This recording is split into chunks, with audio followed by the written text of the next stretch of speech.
Good morning friends, welcome to the point. इस video में हम इस कॉन्सेप्ट को देखेंगे कि टैक्स अवॉइड करना किसको कहते हैं और टैक्स इवेड करना किसको कहते हैं। तो आइए पहले चालू करते हैं टैक्स अवॉइडेंस से। सो टैक्स अवॉइडेंस से अगर आपको समझ आ रही होगी तो इसका मतलब होता है किसी चीज़ को अवॉइड करना। तो यहाँ पे आप क्या अवॉइड कर रहे हो? टैक्स को अवॉइड कर रहे हो। तो tax avoidance means an attempt to reduce tax liability through legal means, that is to regulate one's financial affair in such a way that one pays the minimum tax imposed by the tax laws. So friends, tax avoidance में आप क्या करते हो? आप की जो income आई है आप उसका कुछ हिस्सा इस तरीके से इन्वेस्ट करते हो या कुछ ऐसी बॉन्ड्स में या गवर्नमेंट सिक्योरिटीज़ में इन्वेस्ट करते हो जिस पे गवर्नमेंट टैक्स नहीं लेती, जिसको हम कहते हैं tax free investments. For example, अगर आपने इनकम टैक्स सेक्शन 80C में इन्वेस्टमेंट किया है, उसके अंतर्गत इन्वेस्टमेंट किया है, तो गवर्नमेंट उस इनकम पे टैक्स नहीं लेती है। इसमें जैसे आते हैं आपका नेशनल पेंशन स्कीम आती है, आपका प्रोविडेंट फंड आ गया। तो अगर आप इनमें इन्वेस्ट करते हो या इसमें जितना इनकम इन्वेस्ट करते हो वो गवर्नमेंट उस इनकम पे टैक्स नहीं लेती है। डेफिनेटली इसमें कोई लिमिट होती है, जैसे कि अगर आपके 100 रुपीज़ हैं और अगर आपको जी मैं तो टैक्स अवॉइड करने के लिए 100 के 100 प्रोविडेंट फंड में डाल दूँ तो मुझे इस पे टैक्स नहीं देना पड़ेगा। नहीं, एक सर्टेन लिमिट सेट होती है टैक्स लॉज में कि आपकी कितने % तक इनकम उसमें टैक्स फ्री कंसिडर करी जाएगी। मान लीजिए आपकी इनकम 100 थी और आपने इसमें से 30 रुपीज़ आपने प्रोविडेंट फंड में डाल दिए और ये उस टैक्स लॉ के लिमिट में के अंतर्गत आता है। तो आपकी इनकम अब क्या हुई? 70 रुपीज़, और अब गवर्नमेंट आके 100 की बजाय आपसे 70 पे टैक्स लेगी। ठीक है। सो टैक्स अवॉइडेंस के केस में आप अवॉइड कर रहे हो tax to the maximum limit possible, और वो कैसे? ऐसी जगह इन्वेस्ट करके जहाँ पे गवर्नमेंट उसको टैक्स फ्री कंसिडर करती है। ठीक है। In this, the legal methods are used to minimize the amount of income tax owned by an individual or the business. ये ऐसा नहीं है कि सिर्फ इंडिविजुअली ऐसे कर सकते हैं, businesses भी ये चीज़ यूज़ करती है।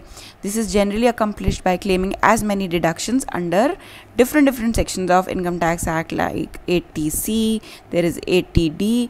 इनके अंडर कुछ ऐसे प्रोविजंस होते हैं, अगर आप इन्वेस्टमेंट करो या वहाँ पे अपने पैसे डिपॉजिट कर दो तो आपकी इनकम टैक्स लायबिलिटी रिड्यूस हो जाती है। So this is generally accomplished by claiming as many deductions and credits as are allowable. It may also be achieved by prioritizing investment that have tax advantages, जैसे मैंने आपको समझा दिया, such as buying tax free municipal bonds, there is government securities, there is treasury bills। तो इनमें इनके through income जो होती है या इनमें investment is considered as tax free. Next is tax evasion. Tax avoidance में आप क्या कर रहे थे माय फ्रेंड्स? आप अवॉइड कर रहे थे कि जहाँ इतना देना है उससे थोड़ा कम देना पड़े, तो आप क्या करते हो? Avoiding it. टैक्स इवेजन में तो आप पूरा ही सब कुछ गोलमाल कर जाते हो। कैसे करोगे? जैसे आपकी कोई मान लीजिए छोटी सी परचून की दुकान है। परचून की दुकान क्या होती है? जैसे जो राशन की दुकान हो गई, कोई छोटा मोटा सुपरमार्केट हो गया जो अपने गली नुक्कड़ में होता है, आप देखते होगे हर सिटी में होता है। ठीक है। अब आपने देखा होगा कभी भी वो पक्के बिल नहीं देते, वो कच्चा बिल बस टोटल करते हैं और आपको दे देते हैं। तो कच्चे बिल से क्या हो रहा है? आप उसके ऊपर GST दे रहे हो? नहीं दे रहे हो ना। आपने तो बस प्लस, वो लोग प्लस करते हैं और आपको वो सामान पकड़ा देते हैं, किसी भी प्रकार का उस पर टैक्स नहीं लगता।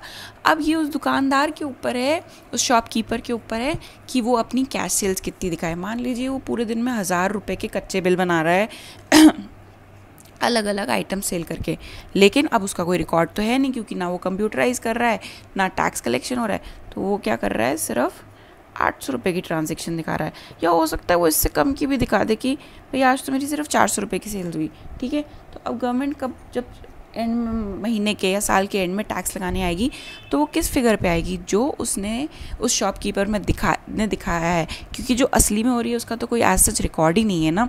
सो इसको कहते हैं टैक्स इवेजन।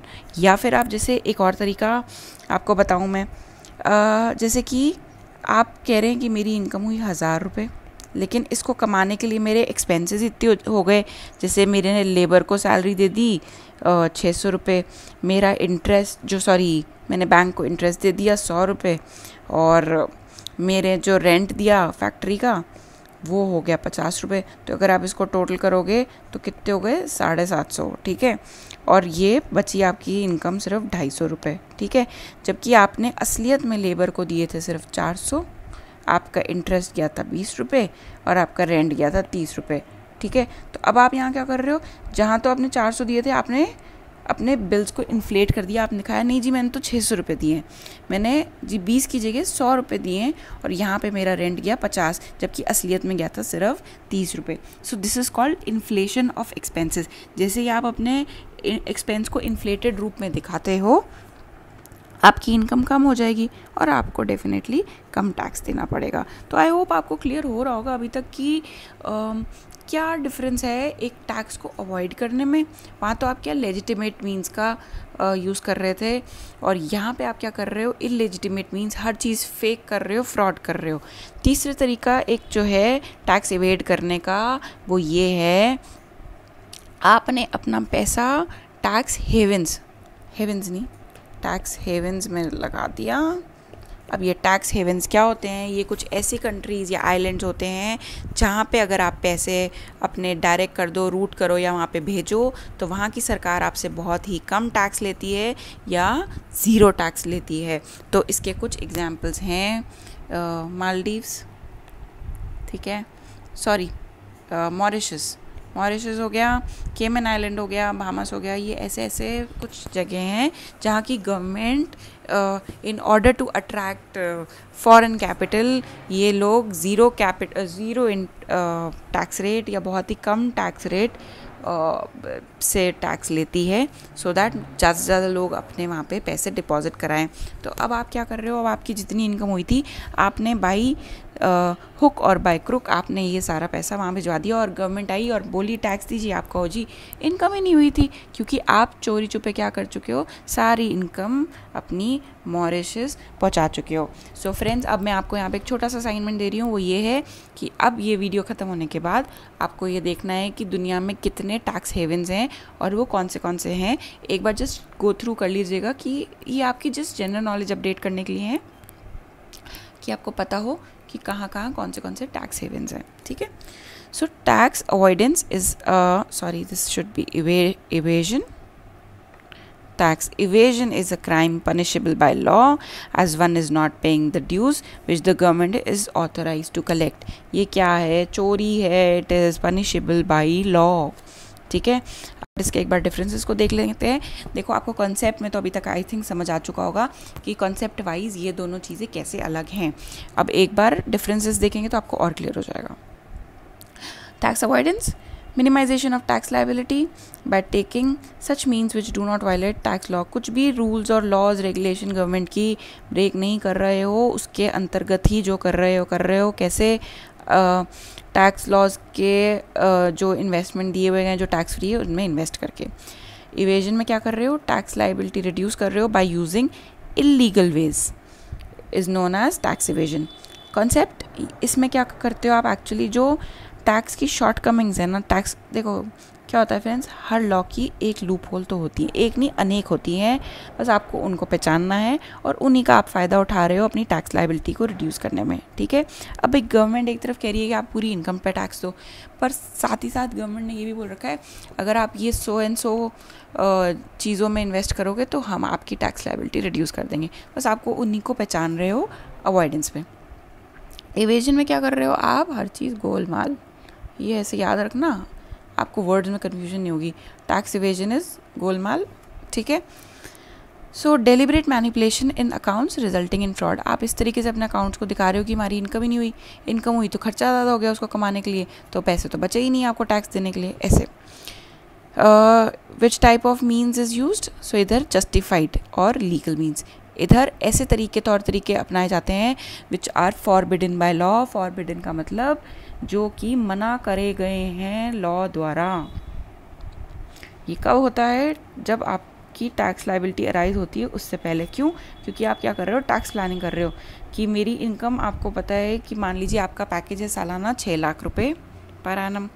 अब आपको पता है आप टैक्स ब्रैकेट में आ रहे हो तो आप पहले ही टैक्स प्लानिंग करके उस मनी को कहीं ना कहीं ATC में या ATD में इन्वेस्ट कर दोगे, तो आपकी टैक्स लायबिलिटी अराइज होने से पहले ही वो पैसे कम हो जाएंगे। तो ये आप कब करते हो avoidance? Before the tax liability arises. ये आप कब करते हो? जब आपकी टैक्स लायबिलिटी अराइज हो जाती है। भाई आपकी टैक्स लायबिलिटी अराइज हो गई, जैसे कि 1000 रुपये।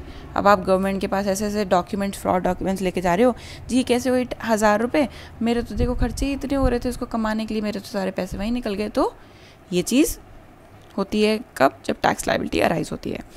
टाइप ऑफ एक्ट ये लीगल है और ये है क्रिमिनल, गलत काम है ये टैक्स इवेड करना, चोरी करना। Consequences, deferment of tax liability. इससे क्या कर रहे हो आप? डेफर मतलब आप आगे खिसका रहे हो अपनी टैक्स लायबिलिटी को। इसमें तो सीधा ही पेनल्टी लगती है या आप जाते हैं जेल की ठंडी ठंडी हवा खाने। ठीक है, सो आई होप आपको ये क्लियर हो गया होगा। देखिए आपको बेसिकली ये सब भी इतना याद करने की ज़रूरत नहीं है, आपको कॉन्सेप्ट की क्लैरिटी होनी चाहिए। अवॉइडेंस में क्या कर रहे हो? Legitimate means something which you are doing is legal. Evasion में तो आप सभी गोलमाल कर जाते हो, सभी चीज़ें पार कर रहे हो, बता ही नहीं रहे हो कि मेरी इनकम हो रही है, या एक्सपेंस को बहुत ज़्यादा बढ़ा चढ़ा के दिखा रहे हो। सो फ्रेंड्स, एक बार स्लाइड को फिर से गो थ्रू कर लीजिएगा ताकि आपको ये चीज़ें बिल्कुल क्लियर हो जाए।